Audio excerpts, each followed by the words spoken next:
I go to an Indian church. All the parishioners are from Indian culture and Indian background. We're raised in the Indian style in an American context. A good career is a very important part of the Indian culture, you know. All of our parents came over to the United States with very little money, and they struggled to get here. People, I guess, are surprised when I tell them I'm in a seminary on the path to priesthood, God willing. It's not really on target with what all of our parents came here for, but, you know, my parents are very open to it. The priesthood is certainly a sacrificial life. It doesn't mean it's not a joyful life. It's precisely sacrifice and joy, blessings, all mixed together. We're here at St. Joseph's Seminary, which is the last 4 years of preparation before ordination to the priesthood. Vocation work in the Catholic Church is basically working with people who think that God might be asking them to give their whole lives in service to the Church and for the glory of God. When I decided to enter the seminary, my family was thrilled. As far as my friends were concerned, most of them were shocked at first when I told them I was going to pursue such a lifestyle. As a young, single, and devoutly Catholic man, you're fairly unique. So if you find a group of like-minded people, notably seminarians, where you fit right in, and you think, wow, this is where I belong. And then maybe as you consider it more deeply, you realize some parts of this lifestyle don't really agree with me.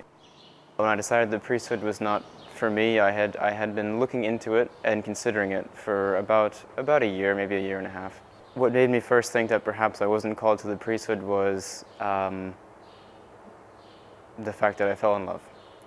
And before that, I had never seriously considered the seriousness of the discipline of celibacy. When I had met her, I had just signed the application to apply to the seminary. I took a few months to think about it and decide which way I should go, and I decided to go with her.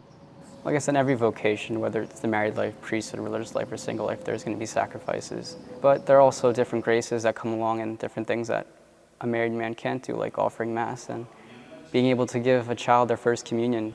So, of course, there are sacrifices, but there are also great things that come with the priesthood as well. For me, it'll be 5 years of study in the seminary. And I think one of the main reasons is they want you to make sure that you know what you're doing. The norm was to go straight from high school into the college seminary. Today, more men than not have a little bit of life experience and then they go in, kind of like myself. I was a police officer for 2.5 years in Brooklyn. I wore the police uniform the last time in the beginning of August of '08. This is my summer assignment, so I'm up here for 2 months out of the year. For most of the year, I'm at the seminary in Yonkers. I wouldn't say that the police department drove me to the seminary. That wouldn't be true. But it certainly did, the experiences I had helped to confirm the need for Christ in people's lives. Especially as a new patrolman, you always get assigned to DOA's, death upon arrival. Confronting death is, on a fairly regular basis, is a reminder of the mortality of us all. When I'm about to check out, how would I want to have lived my life if I look back? And asking myself that question, the priesthood is the answer.